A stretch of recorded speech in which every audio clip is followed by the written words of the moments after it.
travar os gastos. Mas o que é travar os gastos? É tipo... o que são esses gastos? É porque, tipo assim, sei lá, em casa eu falo assim, tá gastando muito. Aí a gente para de comprar doce e besteira e só usa o essencial, Mas é isso? Exato, você deu um exemplo perfeito. Doce, besteira, isso aí. Os privilégios com a Previdência nós travamos. Não a aposentadoria dos mais frágeis. Essa continua subindo. Agora, os privilégios de aposentadoria, nós reduzimos. O que são privilégios? São privilégios é o seguinte, antigamente o sujeito se aposentava ganhando 70 mil reais, porque ele a vida toda ganhou 70 mil reais. Ganhava, estava aqui no Supremo, no Judiciário, num lugar qualquer aqui, e tinha uma aposentadoria muito generosa em relação à média da população. Entendeu? Aliás, dando exemplos mais, eu exagerei, mas vou dar exemplos mais, por exemplo, um salário médio aqui na Esplanada, a aposentadoria média era, particularmente no Judiciário, era mais de 20 mil reais. E a aposentadoria média do brasileiro era R$1.000, era um salário mínimo lá embaixo. Então ganhava-se 20 vezes mais. Ora, se o cidadão já ganhou a vida toda 20 vezes mais que o outro, por que na velhice você tem que garantir esse privilégio? Ele que tivesse juntado dinheiro ao longo da vida. Deixa eu perguntar um negócio, Paulo. Assim, da onde eu venho ou entendo, né, no mundo de negócio, eu vejo que, geralmente, o que você ganha teria que ser, né, sob a ordem correta das coisas, algo proporcional ao que você agrega de valor. Então, você está numa empresa, né?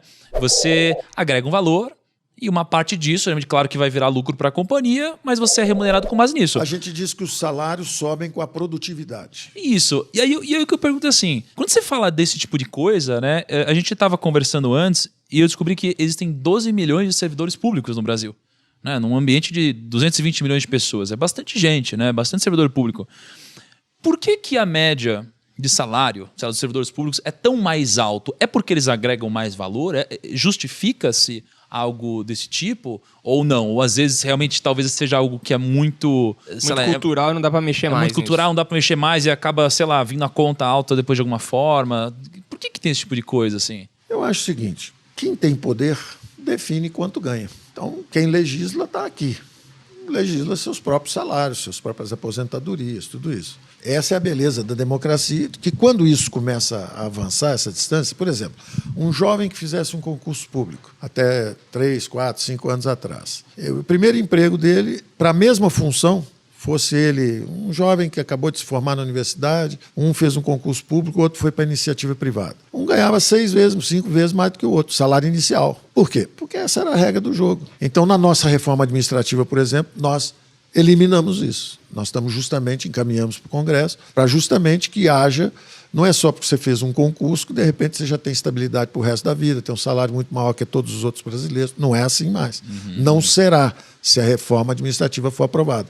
Então, esses gastos é que nós atacamos. Nós atacamos os privilégios da Previdência, esse excesso de salários em relação à média da população. O que você fala é que se não for aprovado por uma reforma administrativa, isso daí tende a continuar, Isso continuaria. Essas diferenças salariais, como diz você, sem base na produtividade. Porque às vezes é o mesmo.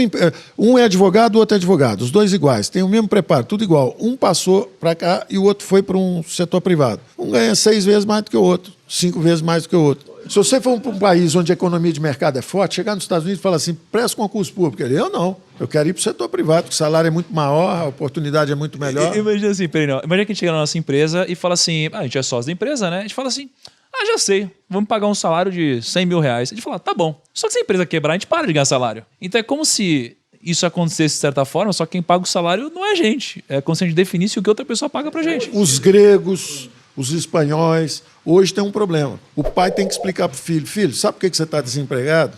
Sabe por que tem essa crise toda? Papai pegou o dinheiro todo antes. Minha aposentadoria é muito alta, eu tenho estabilidade de emprego, eu tenho privilégio não só na aposentadoria, mas meus salários foram altos. Então, hoje você está desempregado por isso. Desculpe. Cara, e o ministro não consegue impedir ou botar a mão nisso ou falar, não vou assinar isso aí? Essas são as reformas. Entendi. Porque nós vivemos numa democracia onde realmente o executivo pode encaminhar, às vezes também o legislativo encaminha também mudanças de legislação, e nós estamos com um governo que é reformista.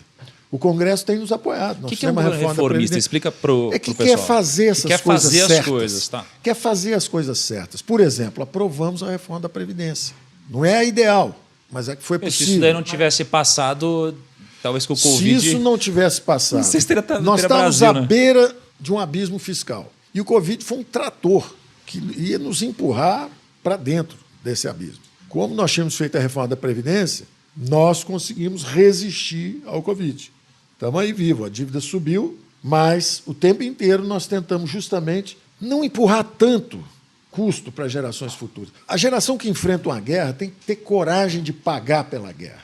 Ela não pode empurrar o custo para frente. Isso nós conseguimos parcialmente fazer. Dizia-se, quando começou o Covid, que a dívida ia para 100% do PIB. Ficou em 89%. Todo mundo dizia, vai para 100%. Ficou em 89%, porque nós pedimos essa contrapartida.